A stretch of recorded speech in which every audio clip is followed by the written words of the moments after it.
Am I mean? Am I mean? Today we're going to find out if Josh Dohy is mean. The first test, we're going to place a child in front of him, and will he teach the child through positive or negative reinforcement? Step 1, the child has pooped their pants. What will Josh do? Will he tell the child, hey, make sure to never poop your pants, because if you grow up to be an adult and you poop your pants, no one's going to want to be your friend. Negative reinforcement. Positive reinforcement, hey, nice job that you pooped your pants, glad that your whole body's working, just make sure to do it on the toilet next time, because if you flush it down there, there's going to be no stinking, no nothing, okay? If you poop in a toilet, no one will ever know that you actually did it. In fact, when you become an adult, people don't even register your existence when you're on the toilet. And I know this because when you go to the bathroom, they will just kind of steer the social interaction into you are not there, you do not exist. But there are times when you do exist. For example, children who do not understand social boundaries, they will talk to you through the door while you are pooping. Now, that is not a societal standard. That's not a rule. In fact, if someone talks to you through the door in a bathroom, especially in a public bathroom, I would rather fucking kill myself, because that is like, what is happening? That is terrifying, because I didn't know that other countries had it differently, but in North America, our toilet stalls have little cracks in the doors, like on the sides. Didn't know that in other countries. Apparently England does a better job with this. They don't have cracks on the sides of the doors, so you cannot make eye contact with whoever's using the toilet. Interesting. I was told this by my pal Giles, who apparently I ruined Monty Python for him. He said on his podcast recently, I haven't listened to it. Shots fired. Not actually, but maybe I will listen, because apparently I've been name dropped in it, and that's just the way the cookie crumbles, right? That's just the way that I work. Love attention. That's me. I am a youngest child. If I am not the center of attention, I want to fucking die. That's why I'm a stand-up comedian. That's why I do a podcast. That's why I am your host on today's podcast. Welcome, everybody. Starting off with some toilet humor. Thinking toilet humor wise that like maybe I should start a podcast called Poocast. Now stay with me here, folks. If you don't like poo humor, I'm not gonna get intimate, right? Right? Not Corona. But I've been thinking, because like I do gravitate towards toilet humor. I'm 24. Don't think it's gonna change within the next few years, but maybe there's a place for that, right? Because one of the places that you listen to a podcast, definitely the toilet, right? Like maybe a podcast like this you listen to while you're at work. You could listen to it while you're eating, hopefully, unless I talk about vomiting, which I will be later on. But for the toilet humor stuff, if I could just like build a podcast where the expectation is like you listen to this while you are taking a poo. My poos are like between 5 and 15 minutes, sometimes up to half an hour if I'm getting really comfy and I want the seat to be quite warm. But I was thinking, what if I make a podcast called Poocast, where I just fixate on toilet humor and anything disgusting, and I say that kind of stuff on that podcast instead of this podcast. Now, I'm not saying that you'd have to listen to both if you want to get the maximal Josh Dohy exposure, because who needs that? Wow, self-deprecating. That's really quite a funny thing these days. People like to self-deprecate. I'm a white male, and I don't. Most white males don't wear masks. That's something that I've noticed, and they're so selfish and stupid. Have noticed though. Okay, so getting a little serious. I have noticed that the people who wear masks the least in public have been like white dudes my age. Don't know what's going on there. Feel free to look into that. I wear a mask as much as possible when I'm going into grocery stores, coffee shops. Did you see me look away? Did that seem dishonest? Because yeah, sometimes I do forget to wear my mask. I admit it. Okay, and sometimes I wear a little plastic mask. It has like a little scoop right here, and the germs can kind of reach in and just finger my nostrils if they want. It's more of a symbolic thing. I want people to see my smile. I don't know, right?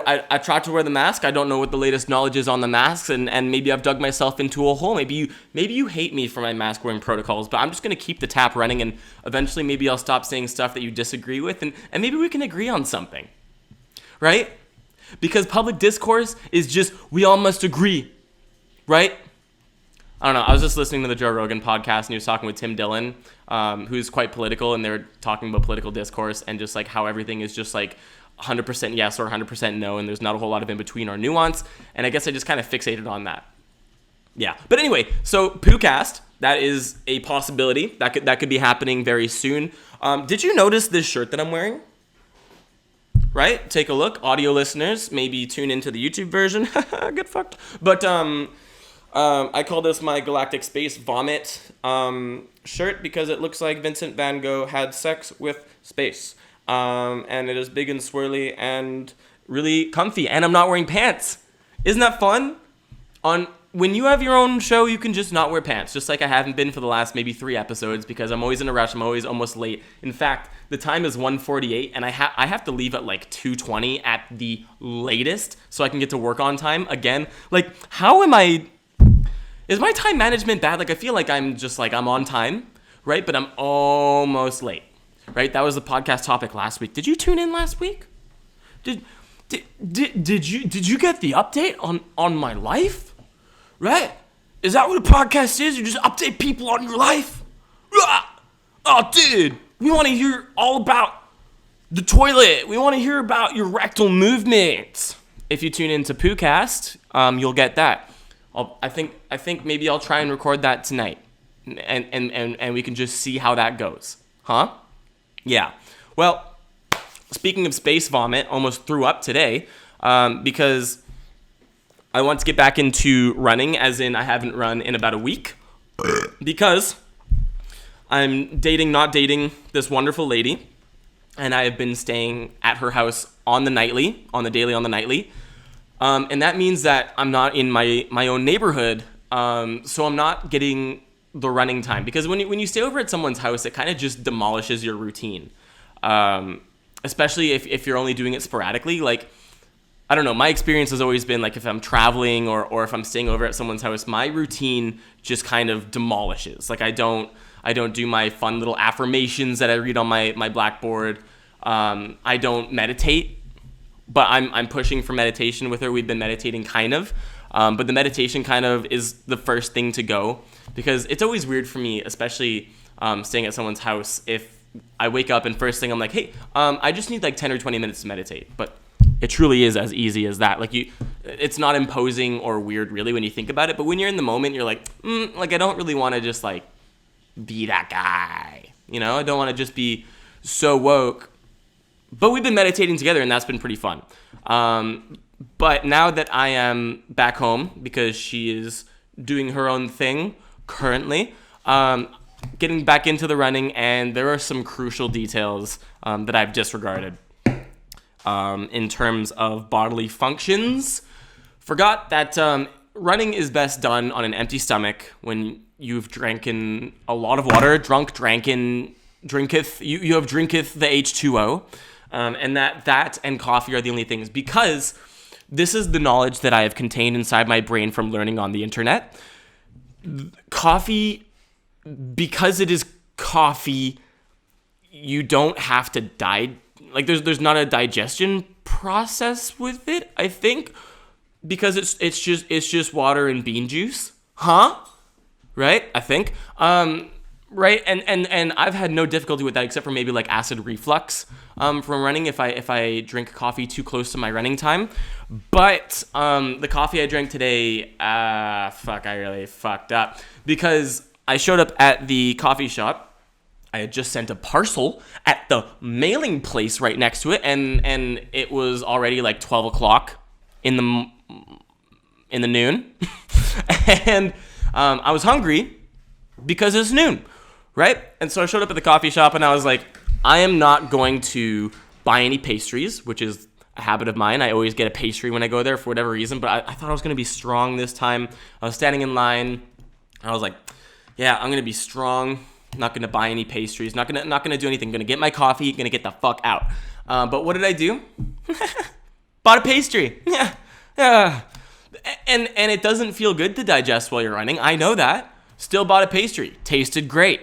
But it gets worse. So I got up to the window at the coffee shop because We're in the middle of a pandemic. And there's sneeze guards everywhere. I don't know if you've been out in public. Maybe you're just maybe you're one of those good quarantiners, and you're actually like not leaving the house except for like groceries and stuff. Shouts out to you. I've been living my life, and when you notice like if you are out in public, you will notice that there are sneeze guards, or as some might say, a semen screen everywhere, so that your mouth semen does not ejaculate itself onto the screen.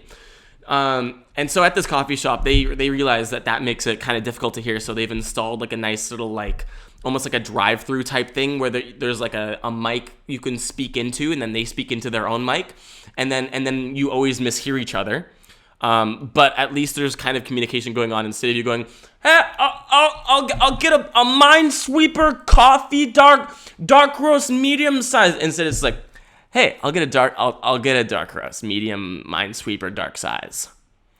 Didn't even say that right. But serious communication breakdown, because what I thought they asked me was, do you want whipped cream in it? And yeah, if you're going to put it like that, of course I want whipped cream in my coffee. But what they really asked was, do you want sugar or cream in the coffee? Usually just go for a little bit of cream. Unless I'm running, then you don't. You just have black coffee. Just drink black coffee. Just drink black coffee. Like, this is me talking to myself, trying to make sure that I remember, like, you just drink black coffee when you're about to run. Because you get the jiggles, you get the phlegmy phlegm, you feel that. And that's what happened, because I got the whipped cream in my coffee and I ate the pastry, and delicious. Scrumptious. But, whoa. Like, don't do that when you're about to run, because I went and ran directly after, and it was a fucking sufferfest. Now, I didn't do my morning L, which is like, now you would think an L would be a joint, but I wouldn't smoke before running. I'm not a fucking imbecile. Yeah, smoking weed dilates your lungs, actually, and you can breathe deeper. Maybe that's true. I don't know. I don't do that because I don't really believe in that, because you're smoking something and putting it into your lungs. It's probably decreasing your cardiovascular output. But you know what also decreases your cardiovascular output? A pastry and whipped cream in your creamy coffee with an extra shot of espresso. And it's large. Ah, fuck! Yeah, I fucked up because that run was a sufferfest. Did not do the morning L, which is where I go from my house, I run down this hill, the Savage Hill, which I'm the number one of all time on Strava, the app, fitness app, the only fitness app. Fuck you, Nike free. Unless you want to sponsor me, Nike, then we'll do that, but I don't have any of your shoes. But usually the morning L is I run to the bottom of the hill, hang a left, hang a Larry, as they say in Canada, go across the beach, run back across the beach, and back up the hill. But no, sir. Wanted to feel a little bougie today, and I do the question mark, which is where I go from my house down the hill, and then I run through the rich person neighborhood, which it's all rich people neighborhoods, but this is like the rich person neighborhood where you get to see like really nice, unique houses, and like it makes me feel like one of them could be my house. You know, when I'm running along and I'm wearing like my nice running clothes, like I've got some really cool running shoes because I can only wear cool clothes.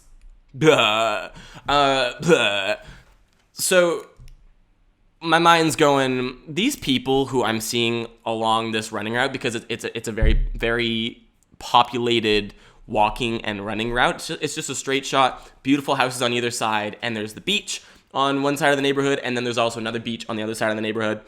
It's fucking beautiful. I live in a beach town. But yeah, I just like to run along there and just hope that people think that one of those houses is mine, because I like to feel cool and famous. Because who doesn't? Oh, you're not going to admit that you don't like feeling like rich and bougie? Oh, cool. Maybe you're very mindful and you've got control over your impulses and desires. I don't. But yeah, I did the question mark, which is where I run down the hill and then along the rich neighborhood and then backing up. And halfway through the run, like 4 kilometers in, which is like not too hard for me, I was keeping up a good pace. And I got to the end of the rich person neighborhood, which is where I stop, hang out for a little bit, and then turn around and go. And I stopped and I was like, holy shit, this is hard. Like, I was, the whipped cream, because it's so thick and creamy, you get super phlegmy. Like, I don't know if you've ever drank in a glass of milk before bed. Also, what child book or TV show had a character drinking milk before bed? Because I know people who do that, and I think it's from whatever that was, right? If you give a mouse a cookie, he's going to ask for a glass of milk, right? Is that a thing? I think that was a child's book or something. Who's who in the zoo? Huh? One fish, two fish, red fish, blue fish. Dr. Seuss. We'll get there in a fucking sec, viewers. But if you've ever drank milk before going to sleep and you lay down in your bed after and you're just like,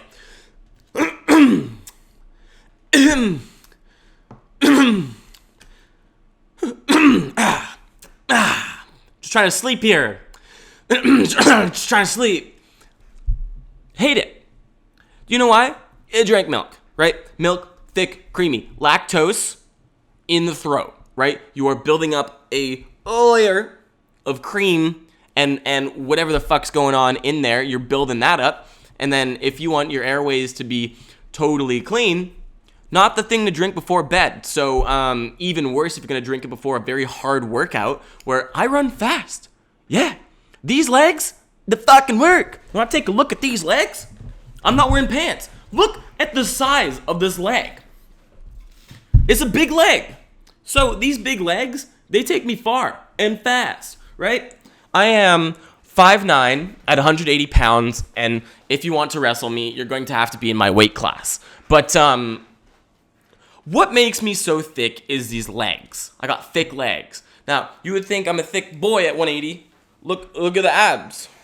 Right. I don't really have them right now. So, we're just going to go right past that. But, so, super fucking phlegmy.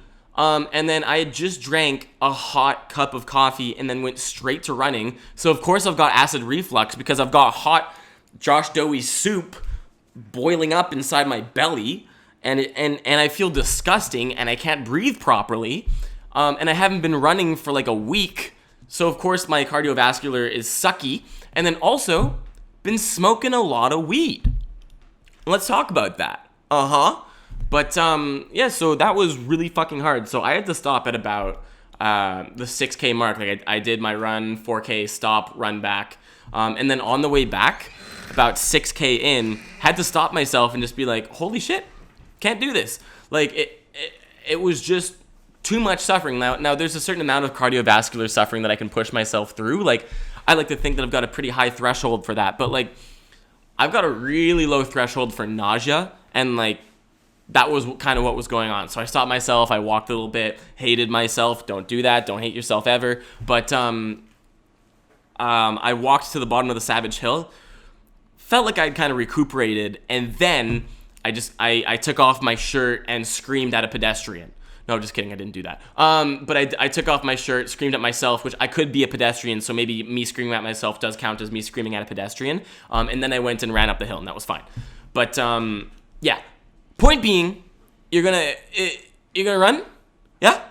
Don't put the whipped cream in your coffee, and especially don't drink a whole hot guy before going for the run. And don't do both, and don't drink milk before bed. In fact, do you want to drink milk?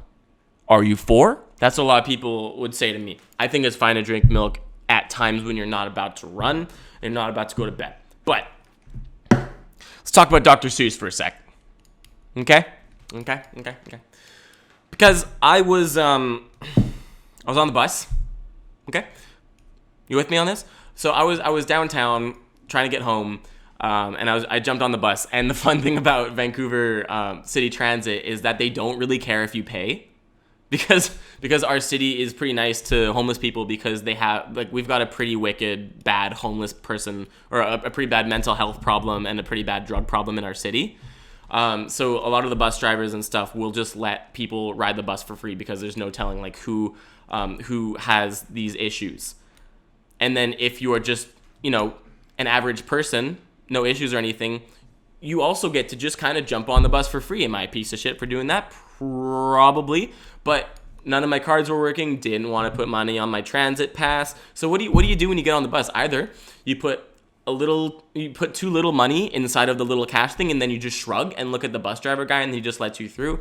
You could just ask for a free ride, or you could do what I did, and I scanned my transit pass, denied. Scan my debit card, denied. Scan my credit card, denied. And then I looked at him and I just said, I don't know what you want me to do. So then I just walked to the back of the bus and sat down. But And there was no spots free on the bus. And when I say that, I mean there were plenty of spots free, but I didn't want to sit directly beside anyone because the bus was just empty enough that each person could get a seat if they left a spot in between them. Very corona responsible. But during like rush hour and shit, like the buses will just be packed full. Like we're talking like Japanese bullet train packed. Like just like you are just crammed and you are in a loving embrace with all these people. Like you are packed into a bus like fish in a fucking can of tuna. That fish specifically would also be tuna packed inside the tuna can. But yeah, I sat down no, not there yet. I found a spot to just kind of stand on the bus because I didn't want to really invade anyone's personal space because I'm chill like that, especially when the bus is empty enough that everyone can have those spots. So I decided to just kind of stand by the entrance / exit in the mid section of the bus. And I looked down, and what do I see? This dude sitting there, and he's reading a book. And I'm like, cool. That's kind of cool, this guy's reading on the bus. I like seeing people read in public. That's cool. Glad people are still reading because, the world's burning and no one's reading anymore. But I was pretty stoked to see that. And I could see he was kind of having a tough time reading because he was looking at the page, and then he would, like, do this. You know, he would kind of just point along like a 4-year-old does, right? Or someone with very low reading comprehension, which who knows how that happens. I don't know how you reach adulthood not being able to read, but it can happen, right? But I was like, cool. It's nice that this guy with low reading comprehension is really just giving it his best shot. And then I took a look at the heading of the page, and it just said, "The world is flat." And I was like, okay, fuck this guy. So as he was reading through, he was going like, yeah. Oh, fuck yeah. And he was like kind of mouthing along to the words like, "The world is flat." Yes, finally someone's saying this. He's just like saying this shit out loud. And in my opinion, if you're gonna start reading, maybe start with Dr. Seuss, not with the flat earth theory. Because what kind of damage is that doing? Dr. Seuss, learn about colors, numbers, animals, awesome. Flat earth theory? Very interesting. Maybe don't, right? Is it okay to make fun of this person for their reading comprehension? No. Is it okay to make fun of this person because they're reading a very harmful theory? Maybe. Have I done it? Yes. So here we are. And that was really all that I had to say about that. The government's giving out money again because we're in the middle of a pandemic. Interestingly enough, though, there are many stores closing down, but there's still a line for the Louis Vuitton store. So that's kind of an indication of the city that I live in because it is kind of just populated by the elite. Crazy. A little bit of a wealth discrepancy going on there because you've got a lot of stores closing down, but people still got to get that Louis Vuitton motherfucking bag. And really, I was going to talk a little bit about the pandemic being a net positive, but meh. But one thing I did forget to say was that the dude reading the Flat Earth book also had an open can of wasabi next to him. Not sure what's going on there. Maybe if you eat too much wasabi, then obviously your brain kind of just melts, and then who knows? Maybe you just start reading the Flat Earth theory. Did I talk to you guys about skydiving last week? Maybe. Okay, we'll just fucking move on from that, and then I'll just kind of run the tap. But one thing I have done recently, well, we're just kind of running through the non sequiturs here. I'm just kind of taking a look at what I've got written down, and yeah, you know, some days sometimes you're just firing on all cylinders, and some days maybe not because you're hungry, you know, you're cold. I'm hot. Not like in terms of appearance, I'm just saying like temperature wise, like we really could turn down the temperature in here because this basement that I live in, pretty fucking hot. You want to live in a sauna? How about you live in a basement with no air circulation? It's the same thing. And we open up the door, try and get a little bit of air circulation, especially in the winter, in the summer, and any kind of other season. That is really all that I can really say about that. But one thing I'm really excited about these days is I'm really excited for I got the iPhone 12, wasn't something that I was like really fucking stoked on. Like when Apple announced the iPhone 12, this kind of dates this episode, but when they announced the iPhone 12, I wasn't like, oh fuck yeah, 12. Because anyone who's like super excited about 12 may be a pedophile, right? So I was just excited because I started a new plan with my phone. And part of that, I was like, new plan, maybe I need a new phone. So ordered the iPhone 12, and they have this deal going on at the service provider that I was going to. And I guess I could just reveal it right now. It's TELUS, Canadian brand, if you're from America. But they have this deal going on where if you like to constantly be upgrading your phone, you can just basically lease a phone from them. And then at the end of a 2-year term, you can either upgrade to the latest Samsung Galaxy or iPhone if you're sane. If you're an adult in 2020, apparently this is what adults in 2020 do. They just kind of just upgrade their phones all the time. But it feels kind of weird for me because it kind of feels like I don't own my phone anymore. Like, it kind of just feels like I'm borrowing a phone and then it can just be taken away at any time. And that's kind of just like a weird like way of thinking of it, because I also use Spotify, right? And Spotify, like, you don't technically own any of your music. And if Spotify ever went away, you would kind of just lose your music library, which would kind of fucking suck. That was kind of what made it difficult for me to move from iTunes to Spotify, because I had a lot of really like dear to me music. Like I had gone through many a music library and many SoundCloud artists, like just digging and digging and digging. Like that was like a big time hobby of mine, was just going on SoundCloud and just figuring out like what kind of music is dope. That was like a beloved pastime of mine. And we'll cut to a commercial break, and after that, okay, so we're talking about SoundCloud. So I got a whole lot of music off of SoundCloud. I got into SoundCloud because I had made friends in high school with this dude who was super, super, super into like hip hop beats and stuff. And the place to listen to a lot of whatever was current was on SoundCloud, because on there, like even indie artists could be heard potentially, especially if their shit was dope. You could end up on a playlist, you could end up in a mix.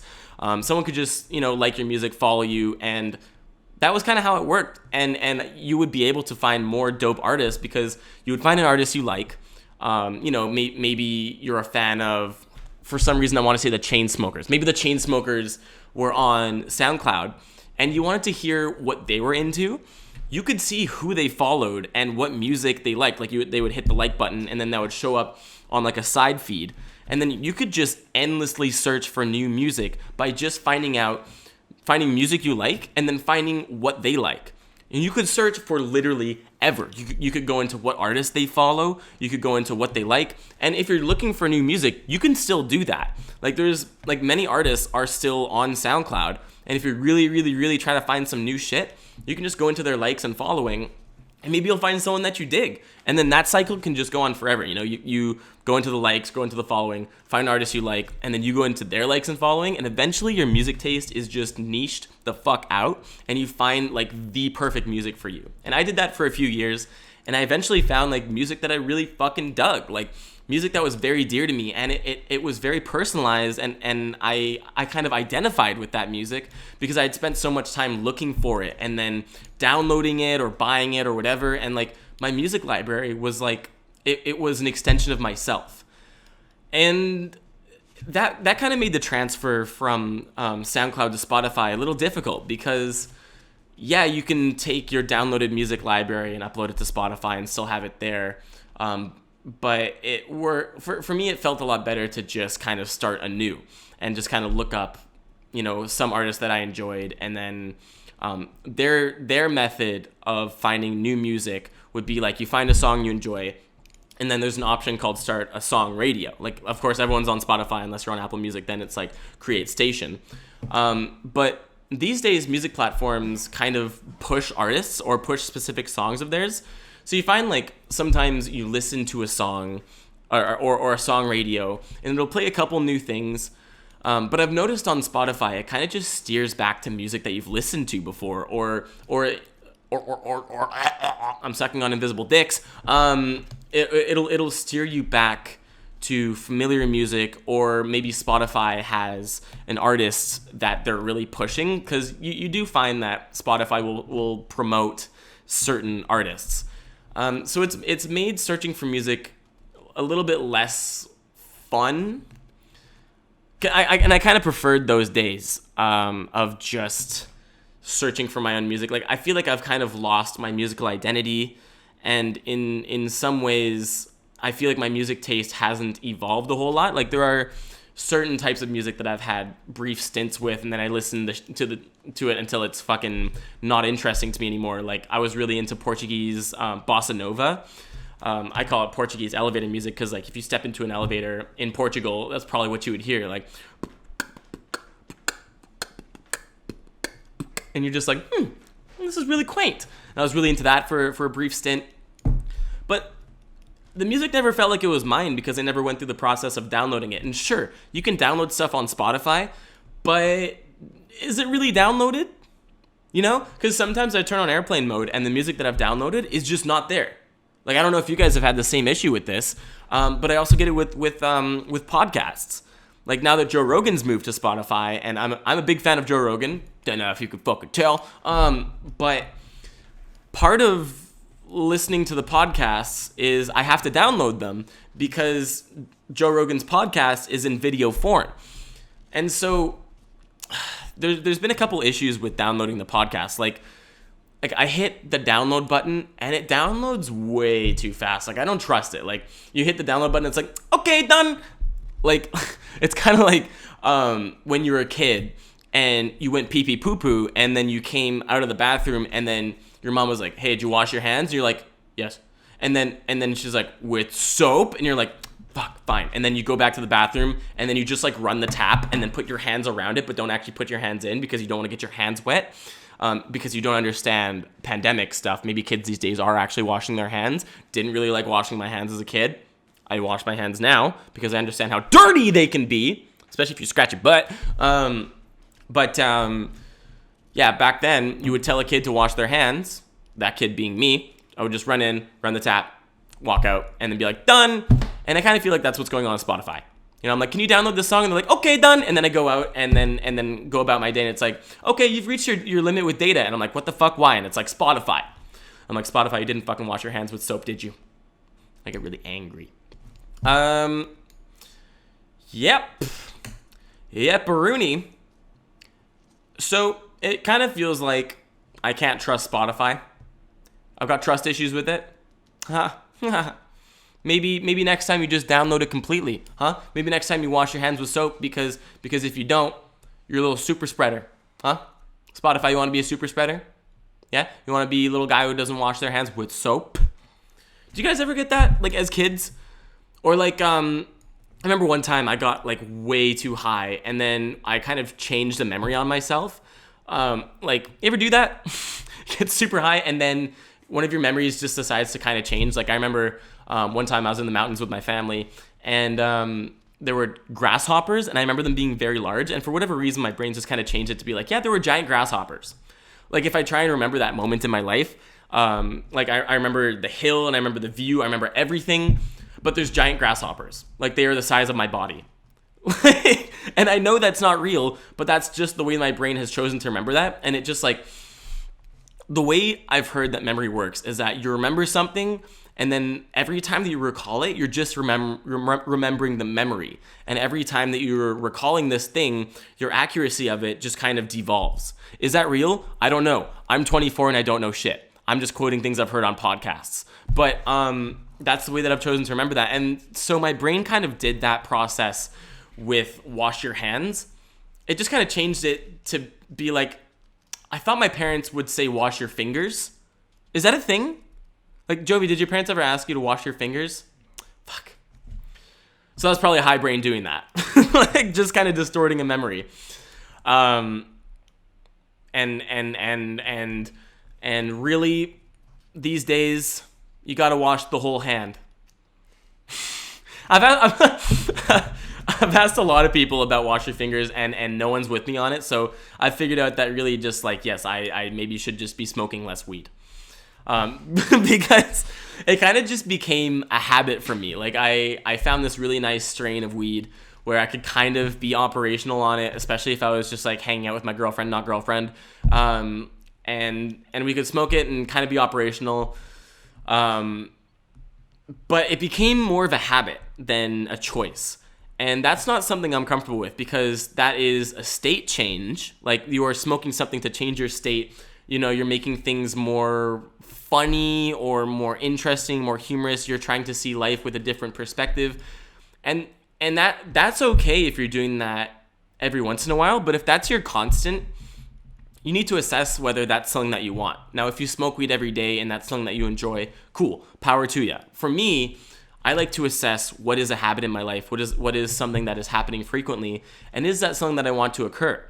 For me, I don't want a state change like a state change as dramatic as smoking weed to be a habit, because for me, it can make me lazy. Because yes, I was operational with this strain of weed for a little bit, but it got to a point where it just made me tired and drowsy. And my theory is also that when your tolerance goes up, weed makes you less energized and more drowsy. Because when I had a lower tolerance, weed would make me fucking hyper. Like, you couldn't stop me. Like, it would just, like, I would smoke weed and I'm like, what's going on? I'm thinking about thunderbolts, and I'm just going to be putting things inside a thunderbolt adapter. Guys, look how fast my mind moves. That's so funny and special. But, like, these days when I smoke weed, I'm just kind of like, hey, man, I like to keep it chill. And so I'm thinking maybe take a tolerance break, and also maybe take a step back from it. And that's what I've been doing, because I want any kind of a state change, whether it's I'm drinking alcohol or I'm smoking weed. I don't consider coffee to be as dramatic of a state change, because I can operate, I can function, I can get stuff done. But alcohol and weed, those things should be a choice, not a habit. And I'm saying that in terms of my life. If you're okay with it being a habit for yourself, power to you. Alcohol makes me depressed. Weed makes me lazy.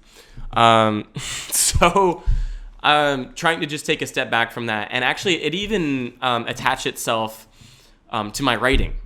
It got to a point where I didn't feel like I could write jokes and be funny without smoking weed. And that's just not true. Like you don't need anything to be creative except for yourself. Now, sure, having, like, changing your lens, because that's kind of how I see smoking weed and writing. Like, changing your lens can be beneficial, but if you're always wearing rose-tinted glasses, you're not going to have an accurate depiction of what the colors of life truly are. And I guess I'll leave you with that, because I'm almost late for fucking work again. So, thank you for joining me, guys. This episode was a little bit longer, but of course I'm almost always late for things. If you are a future employer, my agent, or some kind of a producer or director who's thinking of hiring me, I will be on time. Haha. Right? I'm on time for my comedy sets, which I've been doing more these days. I got another set coming up this Thursday. I'm going to try and do some material on parkour, which I haven't done any writing for yet. Not going to smoke weed and do that, because I got to keep to my word, don't I? Yeah, that's true. So, I'm going to cut it here. Thank you for watching. Shout out to fucking Wes Rundle, who's also been shooting Jovy and I's parkour video. We've got that coming out eventually, but we want to collect enough clips that we're happy with, because we want this to be like a good, like, impactful, like, an edit that we're happy with, where we feel it represents how dope we think parkour is, and it represents where our style is at, and also we're pushing ourselves. Because sure, we could just do a bunch of shitty parkour lines and call it a day, but I think what's really cool is reaching the point that we're at with parkour, where we've been doing it for like 10 years. I've been doing it for 10 years. I don't know how long Jovy's been doing it. He's got to think. 7 years. It's kind of dope to reach that point and still be pushing yourself. And like, yeah, I'm 24 now, and I've been doing this for 10 years. And now that I'm moving into acting, I'm less down to do risky shit, because my instrument for acting is my body, and if I break myself doing parkour, then I can't act properly, or at least that's the fear, right? Injuries heal themselves, and like, why catastrophize that shit? But it is interesting to have that extra obstacle kind of put itself in my head, and to be able to overcome that. It's cool to do that. So I'll leave you with that. Shout out to Wes. Thank you for helping film our new video. You're fucking awesome. Shout out to Kevin Thompson. Fucking love you. One of my best friends from a long time. If you're in the comment section, make yourself known. And maybe you did that last episode. I didn't check. Okay. So bye.